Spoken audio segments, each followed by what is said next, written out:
Hi, everybody. My name is Thea Bliss. I'm a junior ecology and evolution major with a sustainability minor. I wanted to do my project on the romanticization of adoptee stories. Myself being a transracial adoptee, we're often told at times that our story is like beautiful and that when we were adopted, we were like a gift from God. And a lot of times that creates dysphoria in that we feel that there's pressure on us to fulfill that expectation of being the perfect child. And because we were specifically selected by our parents or we were given to our parents, that we have sort of an expectation to fulfill the idea that we're just as valid as birth children, if not even more so.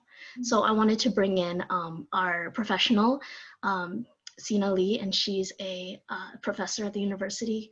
And if you'd like to introduce yourself, go ahead.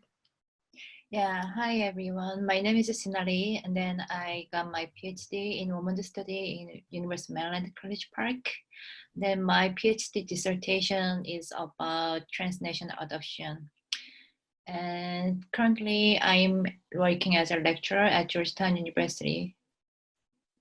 So for anyone who isn't aware, transnational adoption is when there is an adoptee who is adopted by a family who is not of the same country that they were born in. Right. That is what can create some issues regarding identity and feeling connected to your birth culture or birth country.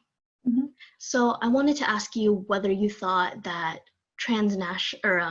that romanticization thing, like if it's inherently a bad thing.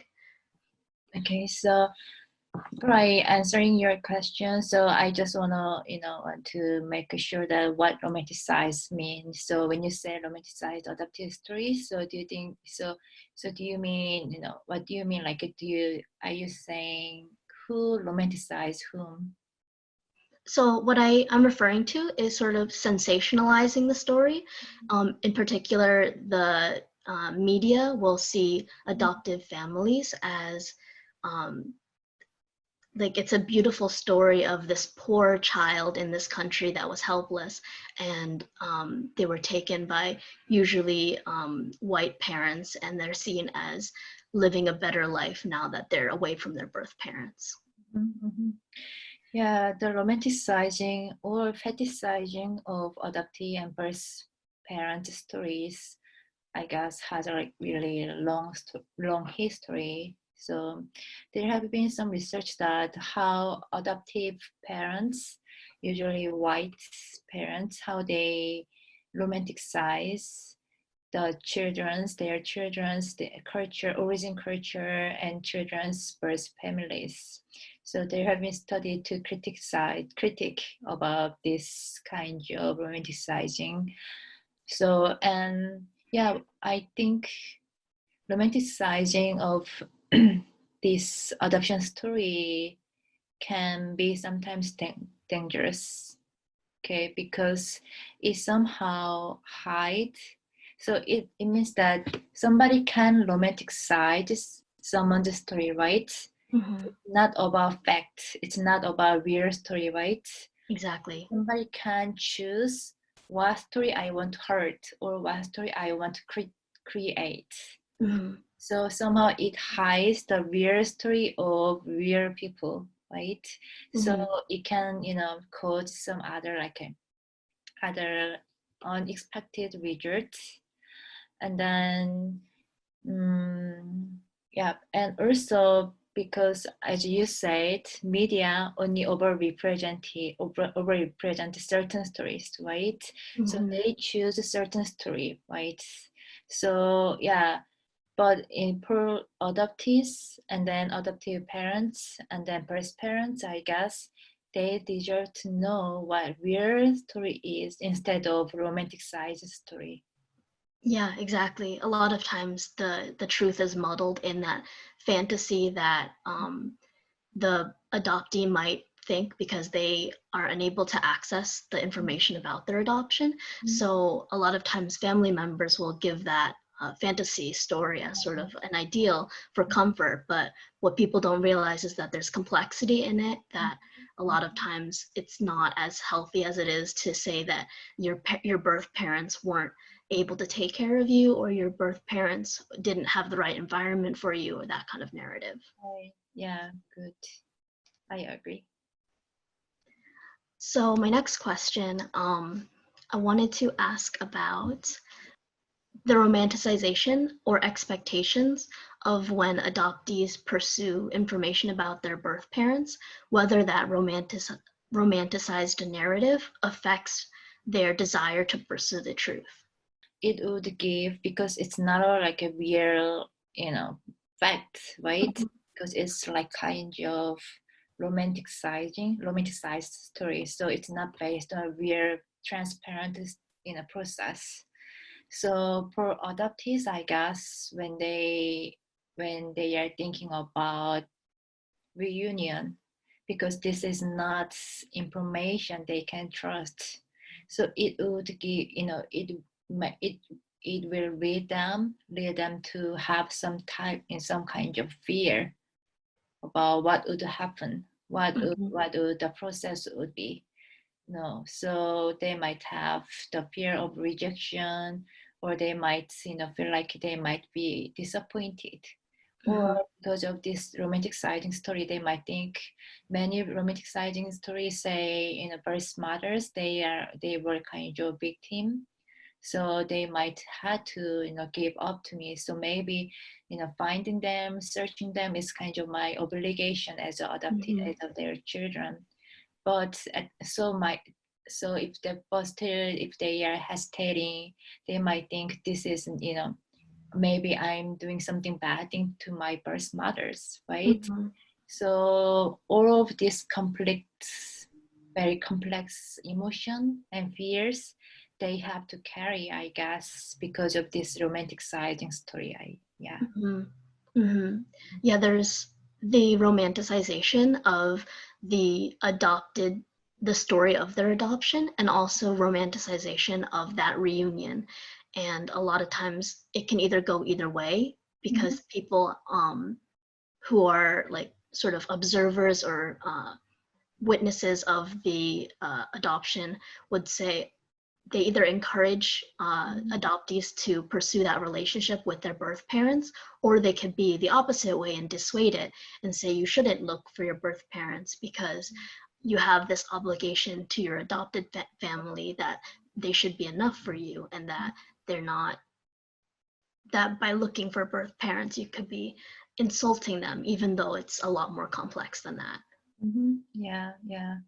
So I guess instead of like through media, or through the community, instead of giving some romanticizing story to adoptees, I guess, like a government and adoption agency who have main responsibility of this adoption, I guess.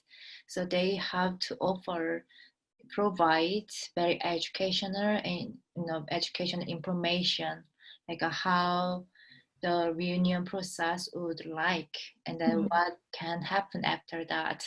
That this kind of transparent information and process would give, some more time, and, the time for like a prepared as mentally, I guess, Mhm. to these adoptees, I guess. Mhm.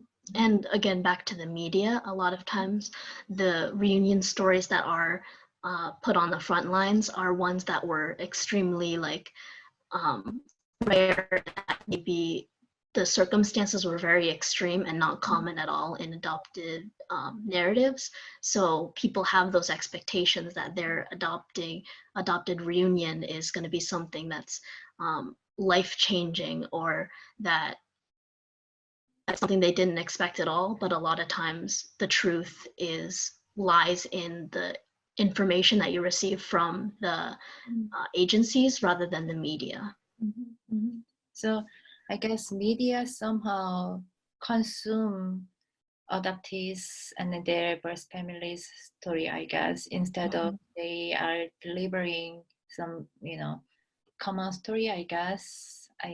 But they want to consume some very like a romanticized story, I guess. Mhm. One of the most common narratives I've seen is like twins that were separated at birth that become reunited, and that's usually like broadcasted a lot across a lot of platforms. And again, that's a very rare occurrence in terms of pure numbers of adopted people. Right. So my next question was, there have been a lot of systemic adoption, like through Korea and China, because of the like government, like sort of being prominent proponents in national adoption. And I wanted to know about, there's been a lot of propaganda by those governments. Like one thing I found in a paper by, her name was Isabel L. St. Clair. She wrote about how in Vanity Fair in 1998, adopted Chinese girls were considered, quote, the season's hot accessory in the Hamptons, meaning that it was very popular to adopt children and seen as like, they were seen as like a fashionable accessory rather than like living people. And so via that, would you think that romanticization of the narratives could be used as a political tool? So in case of Korean transnational adoption between South Korea and especially to United States, has the longest history of transnational adoption. So it began after Korean War in 1953. Mm-hmm. So it's basically because of, I guess, the relationship between South Korea and United States after Korean War. I guess maybe like initially it starts because of humanitarian and religious gesture. Mm-hmm. So missionaries, American missionary in South Korea in 1950 and 60. So they really increased people in the states, potential white adoptive parents by saying, hey, here are so many like Korean adoptees, Korean children who really need parents. Mm-hmm. Maybe start with this humanitarian gesture, but the issue is that, so it continues to 70, 80, 90, and currently as well, even though Mm-hmm. Korean, South Korea is not developing country anymore.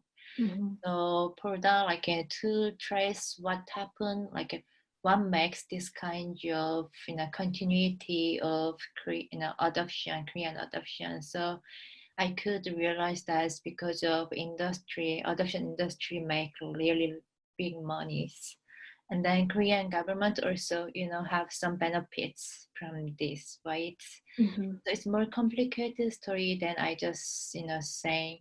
But obviously it's not, so yeah, I'm telling you that it's not just about individuals, like individuals' choice. It's more systemic, based on the international relations and then based on political and social histories. So yeah. Mm-hmm. Yeah, I just so like when South Korea started encouraging America to adopt, it was sort of like a gesture to sort of blend the cultures and receive support from America. Is Mm-hmm. that what you're saying? Yeah, it's more little bit like complicated because the first generation of Korean adoptees, so actually they are biracial between U.S. military men in South Korea in 50s, and then between this man and local Korean woman. So Mm-hmm. so at that time, like in the 50s, 60s, South Korean society, they maybe couldn't accept these biracial children. Mm-hmm. And then maybe so, and then because of the relationship, international relationship, and then with other like religious reasons, with all of these social and political reasons, I guess the like adoption has become. But after that, because it almost became the industrial like adoption industry, I guess. So this Mm-hmm. adoption industry, they really like increased and make this adoption continue till now. Mm-hmm. Mm-hmm. That's very interesting. I actually am not too familiar with the history of Korean adoption, but that's extremely interesting to learn about more, and I'd love to learn about more in the future as well. Mm-hmm. Good, good. Yeah. Yeah, so I've noticed there's sort of that pattern where it's more developing countries that would encourage more developed countries to adopt children from there. Like you don't really see other countries adopting children from America. Yeah, and then at the same time, I guess you already mentioned a little bit, but somehow, so the stereotypes or prejudice like people have about Asian girls, Mhm. like so you introduced the case of Hampton. Mhm. They think like this, Asian girls were considered as like accessories, right? Mhm. So because some people have some stereotypes against Asian, girls, they are going to be like smart, and they are going to be very like nice, children, right? And Mhm. because of this gendered and racialized stereotypes against Asian girl, and then some racial tension in the United States between white and black, somehow like it leads people, some adoptive parents decide to have baby from Asian countries. Mhm. Mhm. Yeah, you mentioned like the people will have like expectations and they'll stereotype, and when um, white families have Asian babies, they sort of blend those stereotypes by picking and like sort of cherry picking the desirable traits like smart, uh, like long black hair. I notice that's like a trope a lot people will bring up, but also will say that they're like, oh, maybe possibly better than um, Asian girls that are raised by Asian parents because they have the white culture as well. Mhm. So they sort of eliminate the less desirable in terms of Americanized expectations. Mhm. And I also heard some adoptive parents, they prefer international adoption even though it takes a little more time, or even though it takes more like cost. But some adoptive parents, they prefer international adoption rather than domestic adoption because they think then they can discontinue the involvement with birth parents. Mm-hmm. So yeah, then Yeah, that's very interesting. A multicultural involvement community advocacy office, resources and information as well. So if you had any closing comments as well. Mhm. Yep. So thank you for having this talk with me today. So I'm really pleasure to our conversation today. So I just want to make sure that want to say, because I have many adoptive friends who are thinking about reunion and searching their birth families, Mm-hmm. who already reunite with their birth families. So yeah, it's not easy process, I guess. So they I if they are thinking about that, I guess, because there are many adoptee communities, so online or offline. So I really encourage them to get some information from their adoptive friends first in Mm-hmm. adoptive communities, and then I really and I really think the government and industry, adoption industry, who have main responsibility about the adoption, I guess, I really think they have to prepare. They have to, help adoptees to have transparent process and to Mm-hmm. have enough information about this process, because currently they don't have that much information, or they don't have enough system to help these adoptees when they want to reunite. So yeah, that's it. Yeah, I agree with that. There's a lack of resources for adoptees to pursue that relationship with their birth family, and it's the responsibility of the government who was encouraging that to take the lead in fulfilling those responsibilities they have to those children. Thank you, Thea. Thank you so much. Stay safe and let me know if you have more question or anything. Yeah, I hope everybody is doing well in the current crisis and staying healthy, social distancing. Mhm. Okay, Yeah. thank you so much. Bye bye. Thank you. Bye. Thank you.